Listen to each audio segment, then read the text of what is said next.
எல்லாருக்கும் நமஸ்காரம். இன்னைக்கு ஆண்டாளுடைய திருப்பாவையில் 14வது பாடல். 14வது பாடல் என்னன்னா, உங்களுக்கு இதில் பாட்டை சொல்கிறேன், கேட்டுக்கோ. உங்கள் புழைக்கடை தோட்டத்து வாவியுள் செங்கழி நீர் வாய் நெகிழ்ந்து ஆம்பல் வாய் கூம்பினகான் செங்கல் பொடி கூரை வெண்பல் தவத்தவர் தங்கள் திருக்கோயில் சங்கிடுவான் போகின்றார்.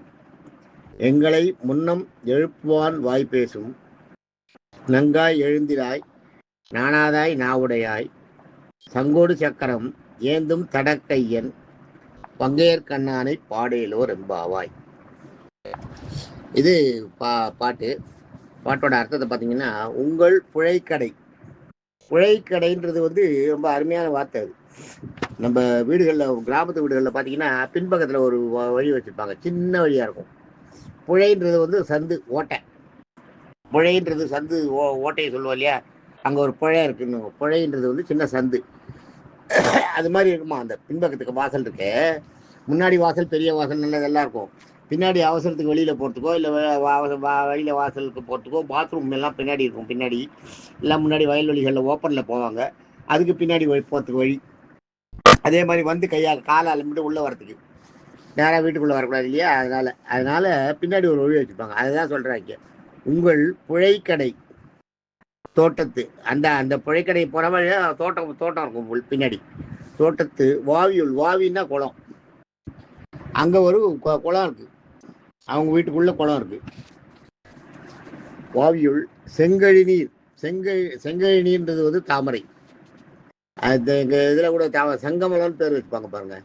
செங்கமலம்ன்றது தாமரையை குறிக்கிறது, செந்தாமரையை குறிக்கிறது. செங்கழி நீர்ன்றது தாமரை, சிகப்பாக இருக்கிற தாமரை மலரை குறிக்கிறது. செங்கழி நீர் வாய் நெகிழ்ந்து. பூ மலர்ந்துருக்கான், மலர்றது தான் வாய் நெகிழ்ந்துன்றாரு. மலர்களோட இதழ்கள் இருக்கே, அது ஒன்றுனா பிரியறது இல்லையா, அதுதான் வாய் நெகிழ்ந்து ஆம்பல் வாய் கூம்பினகான். ஆம்பல்ன்றது அல்லி, ஞாபகம் வச்சுங்க. ஆம்பல் வாய், அதனோட ஆம்பல் மலரோட வாய். கூம்பினகான்னா மூடுறதான். தாமரை மலர்றது, அல்லி மூடுறது. அல்லி எப்பயுமே அல்லிப்பூ ராத்திரியில் மலர்ந்துருக்கும், பகலில் மூடிடும். தாமரை ராத்திரியில் மூடி இருக்கும், பகலில் இதை திறந்துருக்கும். அதுதான் இங்கே சொல்கிறேன்.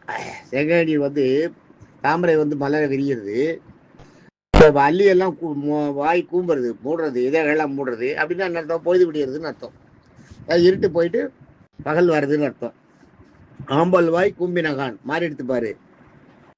இதை சொல்கிறா, இதை சொல்லி எழுப்புறா. ஓகே, சீக்கிரம் எழுந்துரு, தாமரை மலர்கள்லாம் மறந்துடுத்து, அல்லி மலர்கள்லாம் வாய் மூடிடுத்து.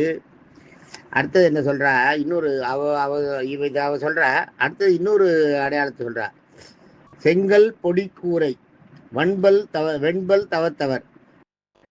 செங்கல் பொடி, இவங்க சொல்றது சாதாரணமாக உபன்யாசங்களில் கூட செங்கல் பொடி கூரைனா நல்ல அந்த தன்னுடைய உடல்ல உடுத்திட்டு இருக்க ஆடை, காவி நிறத்தில் செங்கல் பொடி காவி ஆடையை உடுத்திட்டு, வெண்பல் வெள்ளை விளையன்னு பல்லு, எதுவும் கெட்ட பழக்கம்லாம் இல்லாதனால பையெல்லாம் பான் பராக்கெல்லாம் போடாத, வெத்தலை பாக்கெல்லாம் போடாத பல்லு இருக்கிறதுனால பல்லு வெள்ளை விளையன்னு இருக்கான்.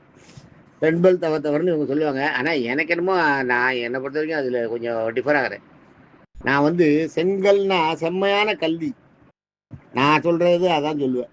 செங்கல்ன்றது செம்மையான கல்வி. பொடிக்கூரை இல்லை, அது படிக்கூரை.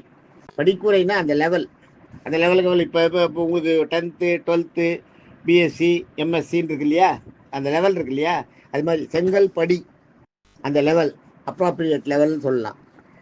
செங்கல் படி கூரை, அந்த மாதிரி கூரை வேயப்பட்ட வன்பல் தவத்தவர். பல வன்மையான சிறப்பான வன்பல், பல பல்லுன்றது பலன்னு எடுத்துக்கணும். வன்பல் தவத்தவர், தவத்தை செய்கின்றவர்கள்.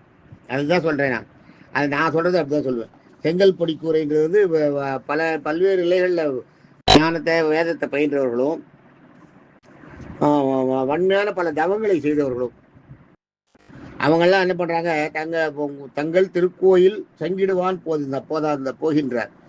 தங்கள் திருக்கோயில் சங்கிடுவான் போகின்றார்னா தங்கள் திருக்கோயிலுக்கு சங்கு ஊதுவாங்க. அவங்களாம் எப்பயுமே இந்த இவர்கள்லாம் சாமியார்கள்லாம் போகிறாங்களே, அவங்க வந்து சங்கு ஊதுவாங்க, கையில் சங்கு வச்சுருப்பாங்க, பார்த்துருக்கீங்களா? அந்த சங்க ஊதி தான் இறைவனை வழிபடுவாங்க, எழுப்புவாங்களாம். அது சங்க ஊதி எழுப்புறதா. அதுதான் சொல்கிறாங்க, தங்கள் திருக்கோயில் முன்னம் தங்கள் திருக்கோயில் சங்கிடுவான் போகின்றார். கோயிலில் போய் பெருமாளை எழுப்புறதுக்கு சங்கம் எடுத்துன்னு போகிறார். எங்களை முன்னம் எழுப்புவான் வாய் பேசும். என்ன அருமையான வார்த்தை பாருங்க. எங்களை முன்னம் எழுப்புவான் வாய் பேசும் நங்காய். நேற்றுக்கெல்லாம் பேசுனப்ப நீ என்ன சொன்ன? எங்களை வந்து நீ எழுப்புறேன்னு சொன்ன. காத்தால நான் சீக்கிரம் வந்து எழுந்து உங்களை எல்லாம் வந்து எழுப்புறேன், எழுந்து வாங்க எல்லாரும் போயிடலான்னு எங்ககிட்ட சொன்னீங்க அப்படின்ற. அதுதான் சொல்றேன், எங்களை முன்னம் எழுப்புவான் வாய் பேசும். எங்களை முன்னாடி எழுப்புவான்னு பெருசா வாய் பேசுனீங்க. ஃப்ரெண்ட்ஸ் இல்லையா, தோழிகள், அதனால அப்படி பேசுகிறா. பேசும் நங்காய் பெண்ணு, அந்த மாதிரி சொன்ன பெண்ணு, எழுந்திராய், எழுந்துரு, நாங்கள் வந்துட்டோம் உன்னை எழுப்புறதுக்கு, நீ எழுந்துரு. நானாதாய், வெக்கமா இல்லை உனக்கு? எங்களை வந்து எழுப்புறன்ட்டு நாங்கள் வந்து ஒன்று எழுப்புறோமே, உனக்கு வெக்கமா இல்லை? நானாதாய், நாவுடையாய். நாவுடையாய்னா அந்த மாதிரி சொல்ல கூட பேச முடியாது உன்னால. அந்த மாதிரி ஒரு நாக்கு நீ. அப்படி நேற்று அது எதுக்கு அதை சொல்லணும்? சொல்லு ஒன்று செயல் ஒன்றா இருக்கணும், வாங்க பாருங்க, இருக்கணும்னு சொல்லுவாங்களே, அதுக்கு நான் பார்க்க நாக்கு தான் முக்கியம், வாய் வார்த்தைக்கு. அதனால நானாதாய் நாவுடைய, வெக்கம் இல்லாதவளே, தப்பா பொய்யெல்லாம் சொல்றவளே, அதுதான் நாவுடையான்னா. அந்த இடத்துல வந்து எழுந்திருக்கேன்னு சொன்னீங்க, எங்களை வந்து எழுப்புறேன்னு சொன்னீங்க, எந்த வாயை வச்சுன்னு சொன்னேன்றவல்ல, எழுப்பல. இப்ப அதை சொல்ற, நானாதாய் நாவுடையாய் சங்கொடு சக்கரம்.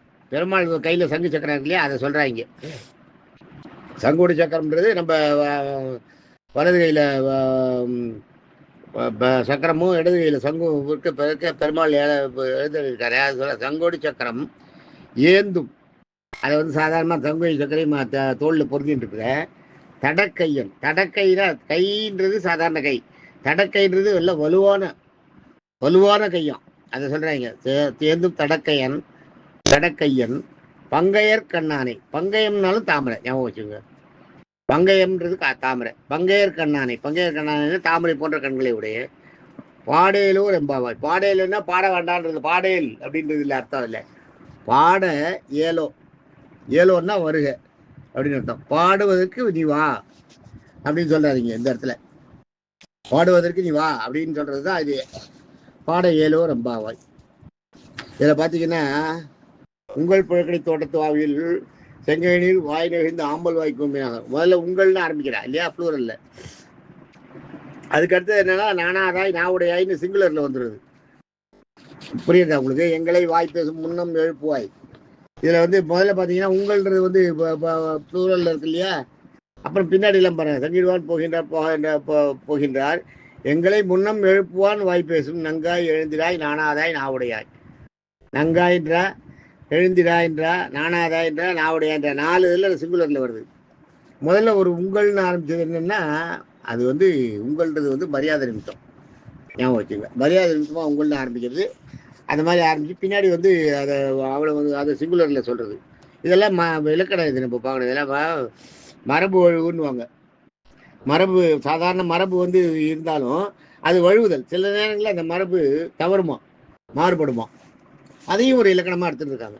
அதுதான் இது. எவ்வளவு ஒரு 7 வயசு பொண்ணு, 5 வயசு பொண்ணு, 5லேருந்து 7 வயசுக்குள்ள ஒரு பொண்ணு இவ்வளவு தூரம் ஒரு இலக்கண சுத்தியோட ஒரு பாட்டை பாட முடியும்னா எவ்வளோ பெரிய கஷ்டம். எத்தனை பாட்டு பாடியிருக்கா? 143 வயத்தாள் வாழிய 143, திருப்பாவை 30, 173 பாட்டு பாடியிருக்கா. எவ்வளவு கஷ்டமான விஷயம் பாருங்க. தேங்க்யூ. நாளைக்கு அடுத்த பாட்டு எல்லையே இளங்கிலேயே பார்க்கலாம். தேங்க்யூ.